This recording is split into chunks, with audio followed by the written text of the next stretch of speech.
नमस्कार दोस्तों, आज है 17 मई 2025 और आज के द हिंदू न्यूज़पेपर का हम एनालिसिस करने वाले हैं। सबसे पहले एक इम्पॉर्टेंट न्यूज़ हम डिस्कस करने वाले हैं। आने वाले टाइम पीरियड में हमको केरल जैसे राज्यों से होते हुए एक भयंकर चक्रवाती तूफान, जिसको साइक्लोन शक्ति नाम दिया जा रहा है, आने वाला है। इंडियन मीटरोलॉजिकल डिपार्टमेंट की तरफ से वार्निंग दी गई है कि कहाँ कहाँ से होते हुए ये गुजरेगा, कौन कौन से राज्यों को प्रभावित कर सकता है, कितने ज़िले प्रभावित होने वाले हैं। इसके साथ ही साथ मछुआरों के लिए आवश्यक कुछ नोटिफिकेशन जारी कर दिया जाता है। यहाँ से हमारे लिए इम्पोर्टेंट हो जाता है कि साइक्लोन का फॉर्मेशन आखिर होता क्यों है, कैसे करके इसका निर्माण होता है। ये हमारी जियोग्राफी से जुड़ा हुआ एक कहना चाहिए टॉपिक है। सबसे पहले तो हम इसको आसान भाषा में समझेंगे कि साइक्लोन आखिर बन कैसे कर रहा है। चक्रवात साइक्लोन एक बहुत बड़ा और तेज हवा का घूमता हुआ एक तूफान होता है जो कि गर्म समुद्र के पानी पर बनता है। आप हमेशा ये चीज़ ध्यान रखिए कि जहाँ पर भी समुद्र ज़्यादा गर्म हो रहा है वहीं पर साइक्लोन आएगा। जहाँ पर टेम्परेचर कम रहता है समुद्र का, वहाँ पर साइक्लोन बहुत कम, रेयरली ही बनते हैं। इसलिए सूरज जैसे कि हम बात करते हैं, हमारी जो पृथ्वी गोल गोल है, पृथ्वी के गोल गोल में बीच से यदि हम एक पट्टी खींच दें, दो ठो लाइन खींच दें बीचों बीच में, इस पट्टी के एरिया में ही समुद्र ज़्यादा गर्म होता है क्योंकि यहाँ पर सूरज सीधे सीधे अपनी रोशनी डालता है। आजू बाजू का एरिया जो है तिरछा पड़ जाता है, इसलिए वो ज़्यादा गर्म नहीं होता है। इसलिए साइक्लोन इसी पट्टी में बनते हैं, जो कि बताता है कि साइक्लोन गर्म समुद्र में ही बनता है। आज के टाइम में क्लाइमेट चेंज के चलते चलते, ग्लोबल वार्मिंग के चलते चलते हम देख रहे हैं कि समुद्र ज़्यादा गर्म हो रहा है। इसलिए साइक्लोन की इंटेंसिटी, साइक्लोन से होने वाला नुकसान और भी ज़्यादा बढ़ते जा रहा है। हम साइक्लोन को एक प्रेशर कुकर के माध्यम से समझते हैं, ठीक है। जैसे कि प्रेशर कुकर में हम चूल्हे में चढ़ाए हैं, गैस चालू कर दिए हैं, पानी भरा हुआ है प्रेशर कुकर में आधा, धीरे धीरे करके पानी गर्म होना चालू हो जाता है। लगभग जब ये 26.5 डिग्री पहुंच जाता है ना, तो क्या होता है, पानी भाप बनता है और ऊपर उठना चालू हो जाता है। ठीक इसी प्रकार से समुद्र का पानी मिनिमम टेम्परेचर 26.5 डिग्री सेंटीग्रेड होना चाहिए। तो यहाँ की जो हवा है, नमी है, इसको ऊपर उठाना चालू कर देता है। इस एरिया की जो हवा है ऊपर उठना चालू हो गई है। अब जैसे हवा ऊपर जा रही है तो उसकी जगह लेने के लिए आसपास की ठंडी हवा उसको घेरने चालू कर देती है, ठीक है। इसके बाद जब गर्म हवा ऊपर उठती है तो लो प्रेशर बनता है। जैसे गर्म हवा से गुब्बारा ऊपर उठता है ना, वैसे ही समुद्र की गर्म हवा ऊपर उठती है और नीचे लो प्रेशर बन जाता है, कम दबाव का एरिया। आसपास की ठंडी हवा तेजी से इस खाली जगह को भरने के लिए आ जाती है। तीसरे नंबर की बात यह है, ये तूफान ऐसे करके गोल गोल घूम कैसे रहा है। हवा ऊपर उठ रही है, ठीक बात है, लेकिन ये घूम कैसे रही है। चक्कर यहाँ पर रेड में आपको दिखाई दे रहा है। इसको हम टॉयलेट के पानी से समझते हैं। जैसे फ्लश वाला जो टॉयलेट रहता है ना, जब हम फ्लश चालू करते हैं तो घूमते हुए नीचे जाता है, ठीक है। ठीक उसी प्रकार से पृथ्वी के घूमने की वजह से हवा स्पाइरल हो जाती, सर्पिलाकार में घूमने लग जाती है। यहाँ पर भी ध्यान देने वाली बात यह है, उत्तरी गोलार्ध में इसकी डायरेक्शन घड़ी के विपरीत में रहेगा। दक्षिणी गोलार्ध में यदि हम ऑस्ट्रेलिया की तरफ जाएंगे तो हवा जो है घड़ी की दिशा में घूमती है। इसके बाद अब हवा ऊपर उड़ गई है, लेकिन बादल कैसे करके बनने लग गए। जैसे गर्म हवा में भाप ऊपर जाकर के बादल बनती है, वैसे ही यहाँ पर भी गर्म हवा ऊपर जाकर के ठंडी हो रही है और बादल बन जा रहे हैं। अब गर्मी कहाँ से आ रही है, ठीक।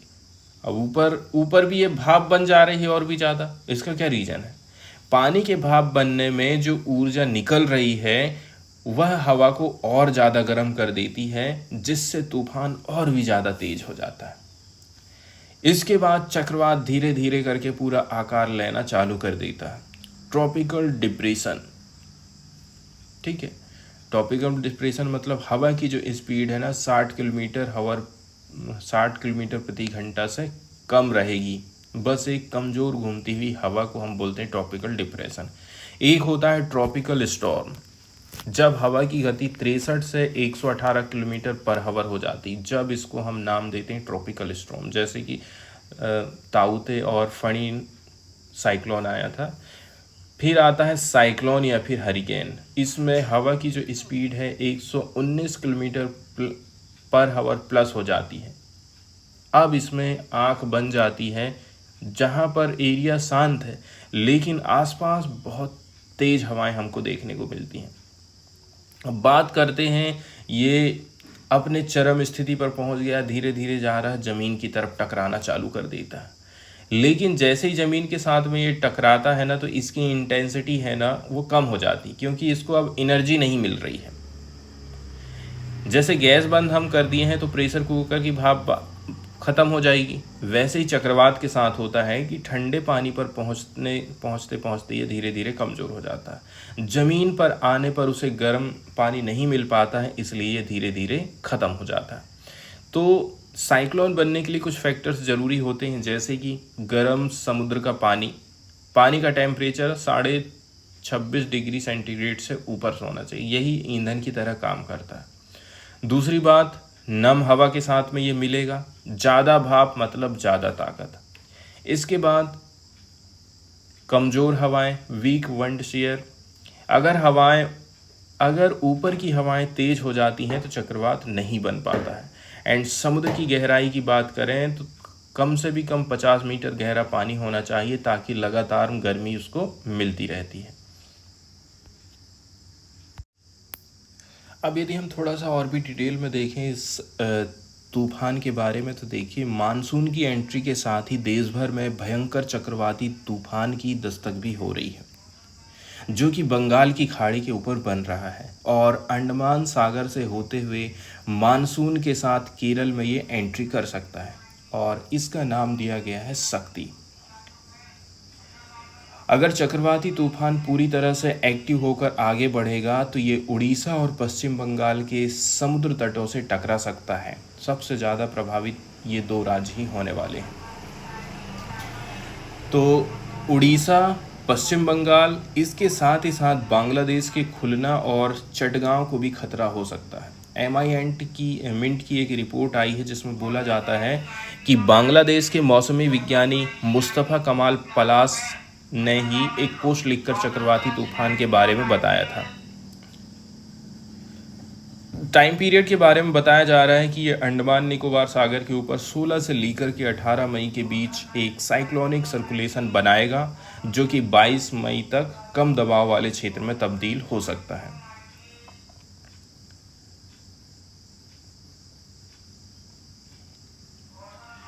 वहीं यदि हम बात कर लें कि भाई कौन कौन से शहर इससे प्रभावित हो सकते हैं, तो ठीक है, तो इंडियन मेट्रोलॉजिकल डिपार्टमेंट की तरफ से भी ये कंफर्मेशन आया है कि अंडमान सागर पर एक साइक्लोनिक सर्कुलेशन दिखाई दे रहा है, जो कि 16 से 22 मई के बीच में लो प्रेशर वाले क्षेत्र में डेवलप हो सकता है, और 23 से 28 मई तक चक्रवात शक्ति के रूप में ये एक्टिव हो सकता है, जो कि संभावित रूप से उड़ीसा और पश्चिम बंगाल के तटीय क्षेत्रों के साथ साथ बांग्लादेश को प्रभावित करने वाला है।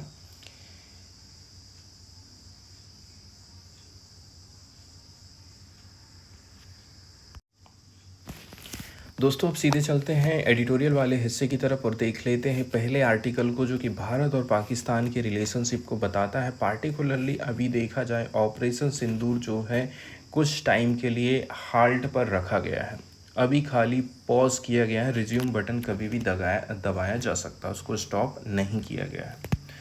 दूसरी नंबर की बात यह है, हमारी तरफ से अभी इसको पॉज किया गया है, तो ये भी बोला गया है कि पहले के जो प्रतिबंध हम लगाए थे, जैसे कि इंडस वाटर ट्रीटी को हम अभी सस्पेंड ही रखेंगे। इसके अलावा वीज़ा से रिलेटेड जो भी चीज़ें हम घोषणा किए थे, साथ ही साथ यहाँ पर जितने भी नागरिक रह रहे थे उनको सब हम पाकिस्तान बाहर भेज दिए हैं। हमारे जो लोग हैं, राजनयिक वगैरह हैं, उनको यहाँ लेकर के आ गए हैं, यहाँ के लोगों को वहाँ भेज दिया गया है।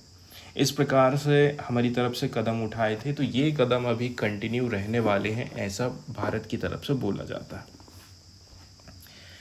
इस आर्टिकल में हमको जो 250 शब्दों में आंसर राइटिंग करना है, उसकी लाइनें कुछ इस प्रकार से होने वाली हैं। India needs to work on its expensive new normal. हमारा अभी एक नया वार सिद्धांत चल रहा है, न्यू नॉर्मल चल रहा है। हमको कंटिन्यू इसी पर डटे रहना है। It to be a credible deterrent against terrorist attack. ऐसा यदि हम करते हैं तो जाहिर सी बात है, आने वाले टाइम पीरियड में जो टेररिस्ट अटैक है उनको हम कम कर सकते हैं। तो भारत को अपने व्यापक न्यू नॉर्मल पर काम करना होगा ताकि ये आतंकवादी हमलों के खिलाफ एक विश्वसनीय डिटरेंट बन सके। शुरुआत करी जाती है ऑपरेशन सिंदूर को। बोला जा रहा है कि अभी इसको हमने हाल फिलहाल में हाल्टिंग पर डाल दिया है, पॉज बटन दबा दिया है अभी। हालांकि सीज फायर मतलब युद्ध विराम 10 मई शनिवार शाम को थोड़ा अस्थिर रूप से चालू हो गया था, लेकिन अभी तक तो हमको शांति दिखाई दे रही है। 12 मई को भारत और पाकिस्तान के डीजीएमओ मतलब director general of military operation के बीच में फॉलो अप कन्वर्सेशन होता है, बातचीत होती है कि भाई नहीं, हमको जो है शांति स्थापित करना है, युद्ध से काम नहीं चलने वाला है। इसलिए जो है बड़े बड़े जो अधिकारी हैं सेना के बीच के, इनकी आपस में बातचीत होती है और ये बोला जाता है कि नहीं, अभी हमको युद्ध जो है रोकना चाहिए। इसके अलावा एक रीज़न ये भी हो सकता है कि अमेरिका का प्रेशर भी रहा हो, शायद युद्ध इसके चलते चलते भी रुक गया है। तो जब डीजीएमओ लेवल की बातचीत हुई थी तो उन्होंने डी एस्केलेटरी मेजर मतलब तनाव घटाने के उपायों पर चर्चा करी ताकि फॉरवर्ड एरियाज में ट्रूप्स की मौजूदगी को हम कम कर सकें। जहां हाल के हफ्तों में बिल्डअप देखा गया था, उधर भी जमा हो रहे हैं, इधर भी जमा हो रहे हैं मिलिट्री। अब सोमवार की बात करें, 12 मई को राष्ट्र को संबोधित करते हुए प्रधानमंत्री नरेंद्र मोदी ने बोला था कि ऑपरेशन सिंदूर ने आतंक के खिलाफ लड़ाई को रीडिफाइन किया है। हमारी नई स्ट्रेटजी अभी आपको देखने को मिली है। ये काउंटर टेररिज्म में उपायों में एक नया बेंचमार्क और न्यू नॉर्मल स्थापित कर रहा है।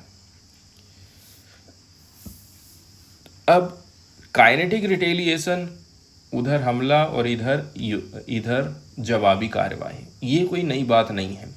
मोदी सरकार ने 2016 में उरी हमले के बाद एलओसी को पार करते हुए सर्जिकल स्ट्राइक किया था और 2019 में पुलवामा आत्मघाती हमले के बाद बालाकोट में जैश ए मोहम्मद के शिविर पर एयर स्ट्राइक किया था। लेकिन इस बार पहलगाम हमले के बाद जो प्रतिक्रिया दी गई वो क्वालिटेटिव रूप से बिल्कुल अलग थी। ठीक है, वो किस प्रकार से अलग थी इसको इधर समझेंगे। 88 घंटे तक तो कुछ ना कुछ होते ही रहा है, हमारी तरफ से भी हुआ है, पाकिस्तान की तरफ से भी हुआ है। 22 अप्रैल 2025 को हुए पहलगाम हमले के बाद ये क्लियर है कि भारत सरकार फोर्स के साथ में जवाब देगी।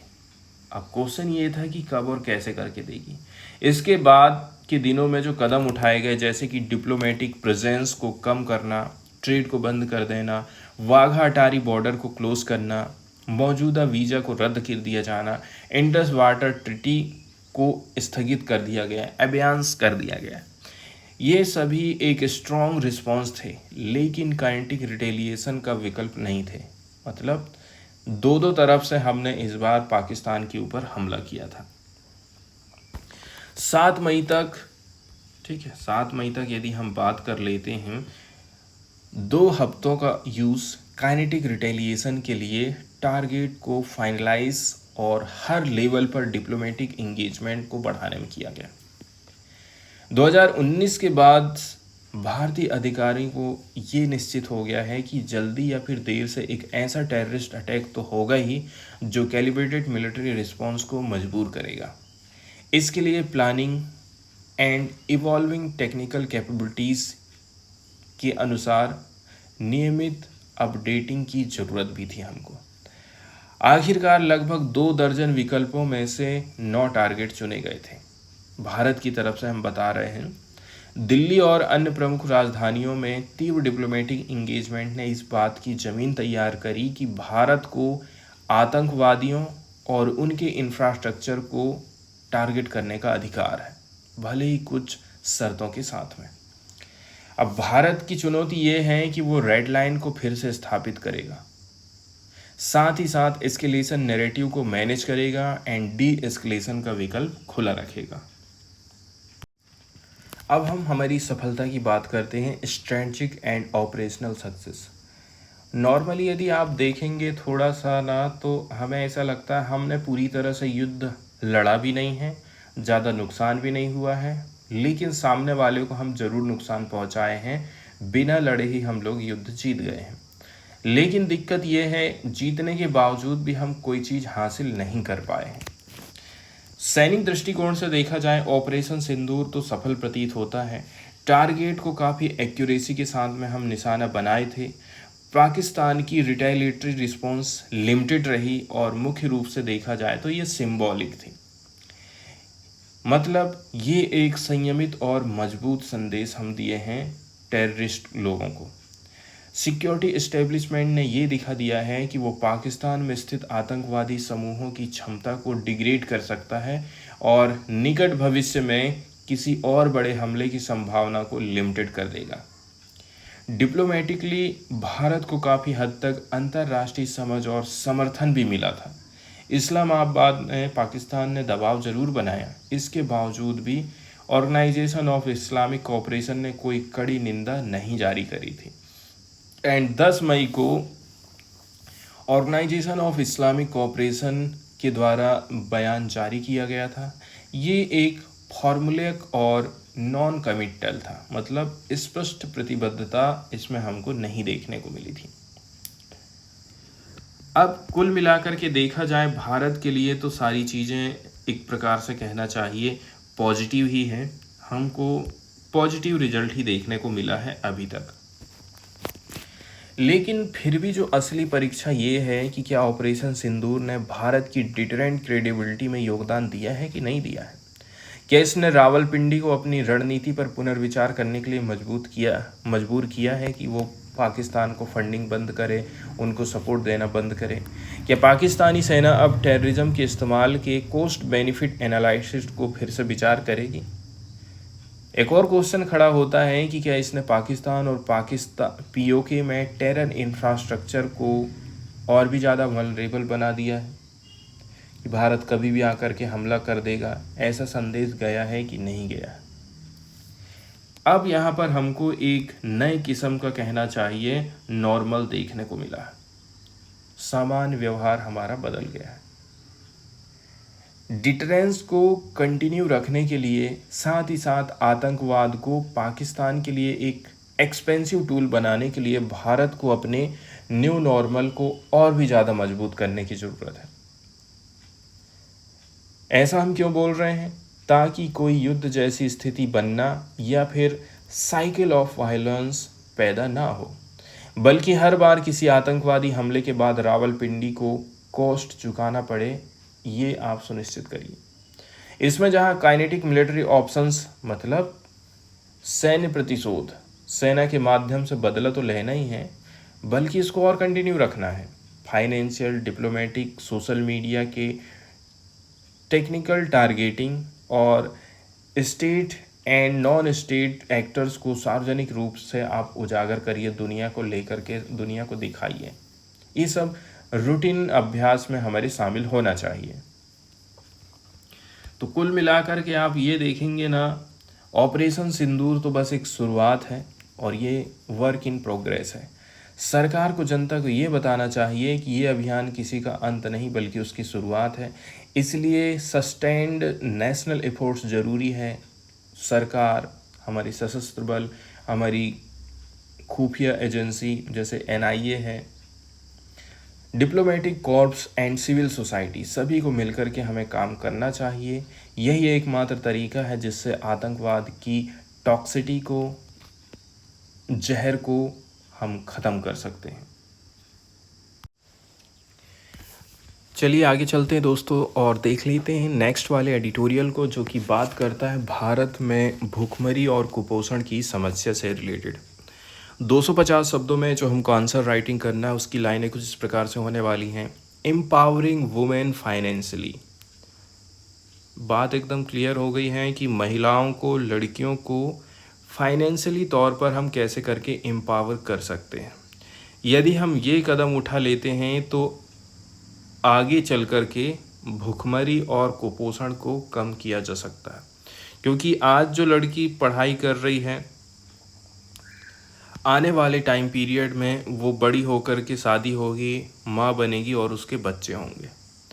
यदि अभी से वो अपने पैर में खड़ी हो जाती है तो जाहिर सी बात है वो रोजी रोटी अपनी चला सकती है, अपने फैसले खुद ले सकती है, और सबसे पहले तो वो गरीबी को ख़त्म करेगी, मतलब कुपोषण को ख़त्म करेगी।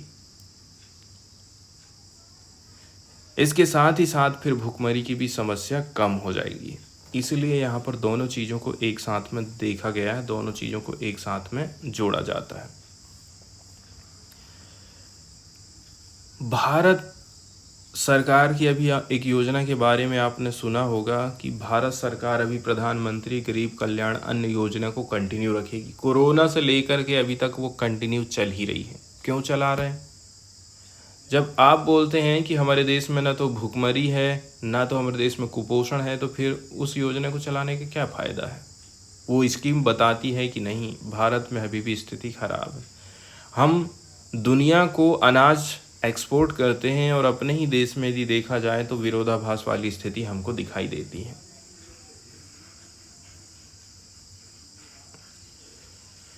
भारत के 800 मिलियन लोगों के लिए फ्री फूड ग्रैंड प्रोग्राम योजना का यदि आप विश्लेषण करोगे तो ये एक गंभीर ग्रिम रियलिटी को लेकर के उजागर करता है।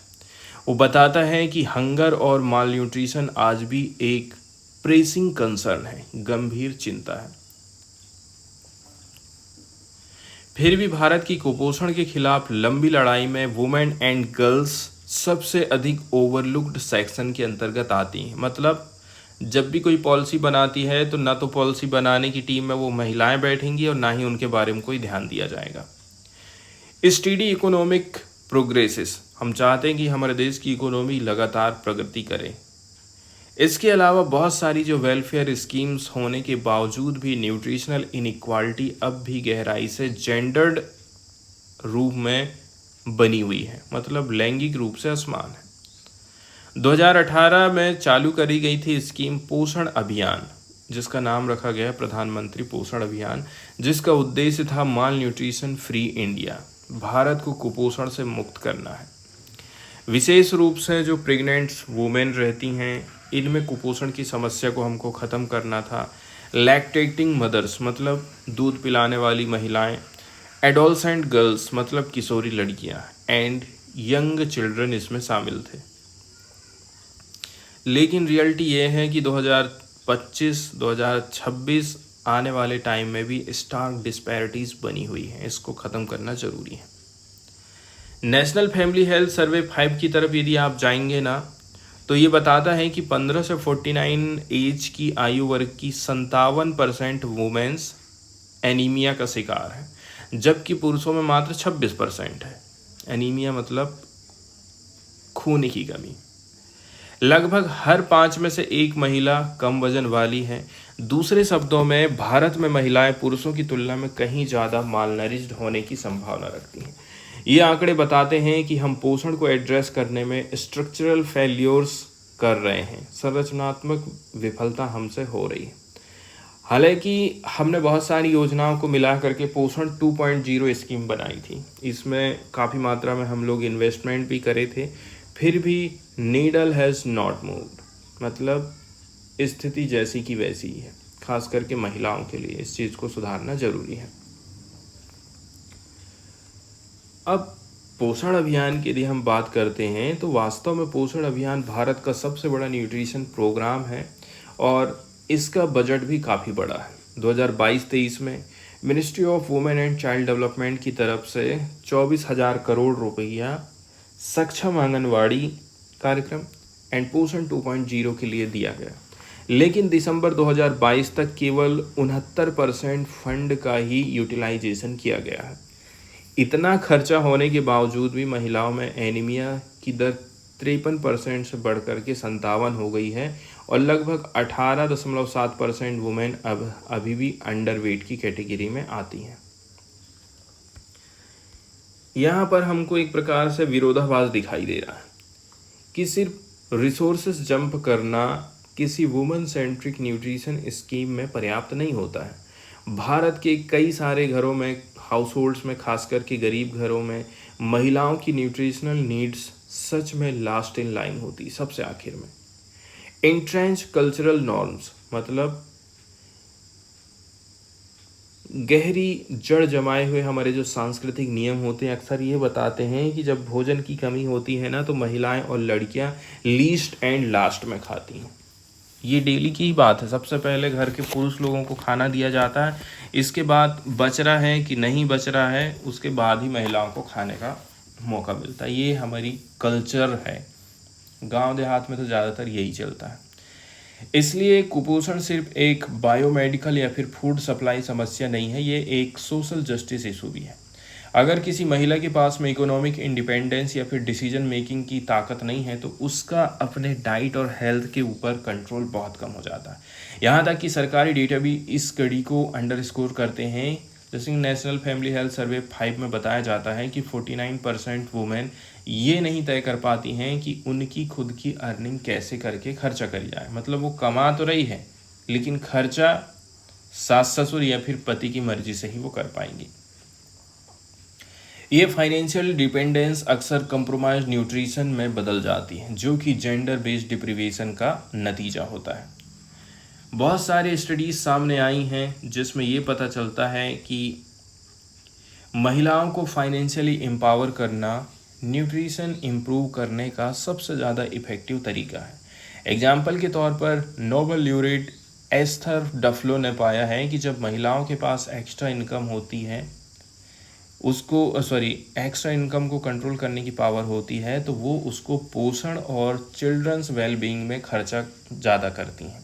अपने ऊपर नहीं, बच्चों के ऊपर ज़्यादा करेंगी।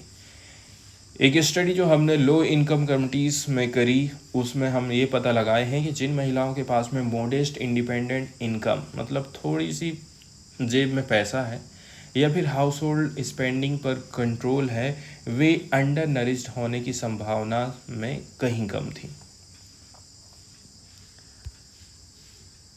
वहीं यदि हम बात कर लेते हैं कि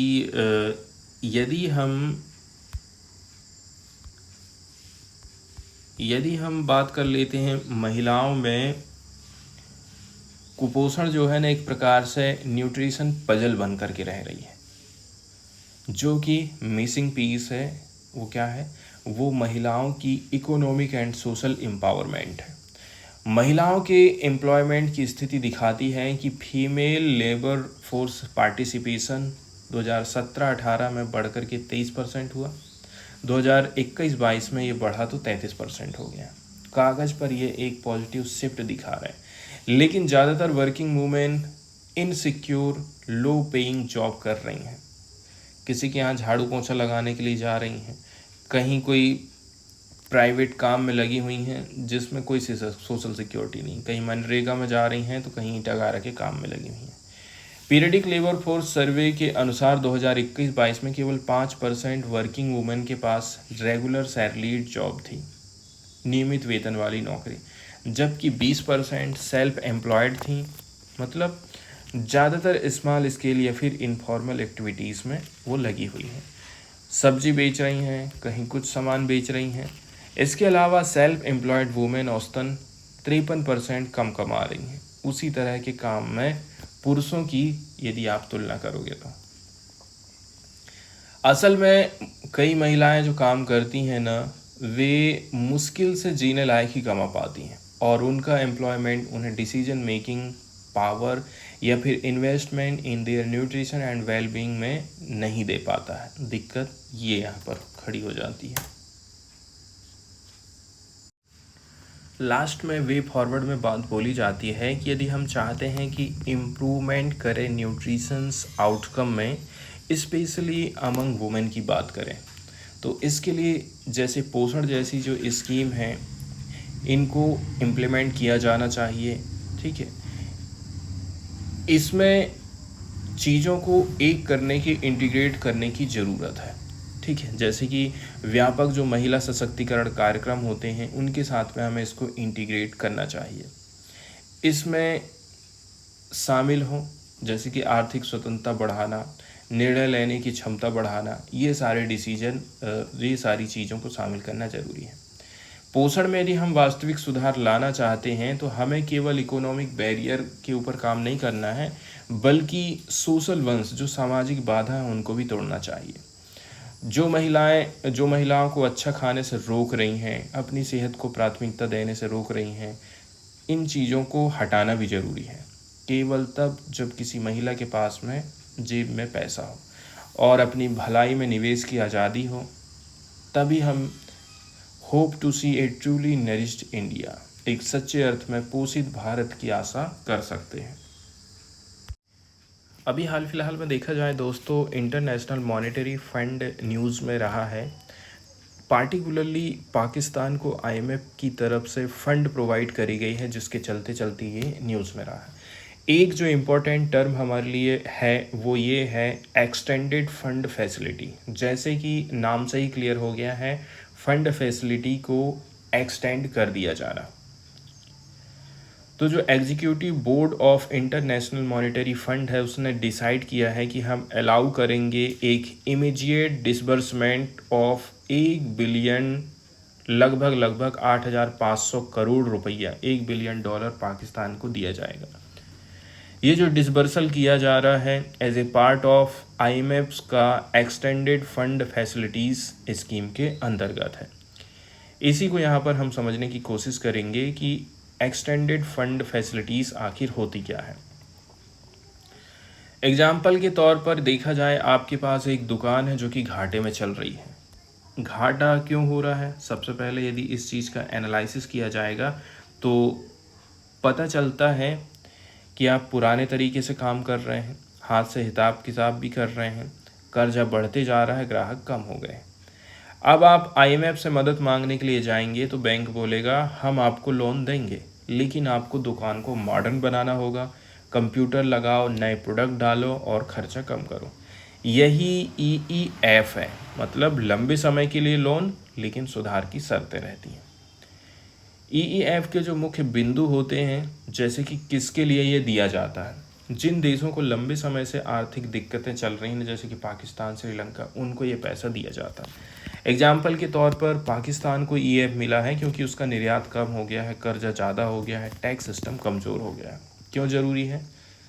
शॉर्ट टर्म लोन जैसे कि रेपो से काम नहीं चल रहा है क्योंकि समस्या स्ट्रक्चरल है। मतलब अगर दुकान का मॉडल ही ख़राब है तो रोज़ के उधार से काम नहीं चलेगा। क्या बदलाव करना पड़ेगा पाकिस्तान को?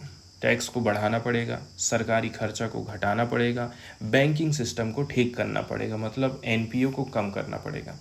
आईएमएफ ने पाकिस्तान से बोला है कि बिजली सब्सिडी घटाओ, टैक्स चोरी को रोको। लोन लेने की कुछ शर्तें होती हैं, जैसे कि पैसा हमेशा एक ही बार में नहीं दिया जाता है, हर किस्त तभी मिलेगी जब आप कुछ सुधार दिखाओगे तो। इसके अलावा फ्री नहीं है, आपको ब्याज देना पड़ेगा। जैसे कि अगर पाकिस्तान ने फर्स्ट क्वार्टर में टैक्स कलेक्शन बढ़ा दिया ना, तो अगली किस्त उसको मिल जाएगी। इसके कुछ फ़ायदे भी हैं, कुछ नुकसान भी हैं। देश को समय मिल जाता है, मतलब डिफ़ॉल्ट की स्थिति से वो बचते रहते हैं।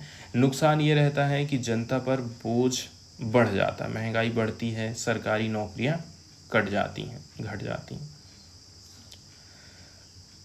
रियल लाइफ एग्जाम्पल की बात करें, 2019 और 2023 में पाकिस्तान को ये मदद मिली थी। जैसे कि आईएमएफ ने $6 बिलियन का एक्सटेंडेड फंड फैसिलिटीज़ प्रोवाइड किया था पाकिस्तान को। इसमें बोला था कि पाकिस्तान पेट्रोल सब्सिडी को ख़त्म करेगा, टैक्स को बढ़ाएगा। दिक्कत ये हो गई कि पाकिस्तान में महंगाई 40% तक पहुंच गई। श्रीलंका 2023 की बात करें, ईईएफ के बिना डिफ़ॉल्ट हो गया, मतलब इसको मदद नहीं मिल पाई ना, तो काम ही ख़त्म हो गया। अब आईएमएफ से EEF की बात चल रही है। नेक्स्ट वाली जो न्यूज़ यहाँ पर हम देखने वाले हैं दोस्तों, ये पार्टिकुलरली कंटिंजेंसी बफर से रिलेटेड है। यहाँ पर हम चर्चा करने वाले हैं RBI के बारे में। अभी हाल फिलहाल में देखा जाए, ministry of finance is seeking to direct interest in the Reserve Bank of India's review of its rule relating to capital buffer, which affect how much dividend it can send to the government. इसको यदि हम आसान भाषा में समझें तो देखिए, जैसे कि कोई भी व्यक्ति जब नौकरी करता है तो वो कुछ हिस्सा बैंक में जमा करता है, ठीक है, ताकि उससे उसकी जो कमाई होगी वो उसको बाद में कहीं और खर्च कर पाएगा। यही बात RBI के मामले में रहता है। RBI लगभग जैसे कि 5 से 5.5 से 6.5% जो कमाई है उसको अलग से सेव करके रखता है। इससे जो उसको इनकम होगी वो उसी के लिए उपयोग में आएगी।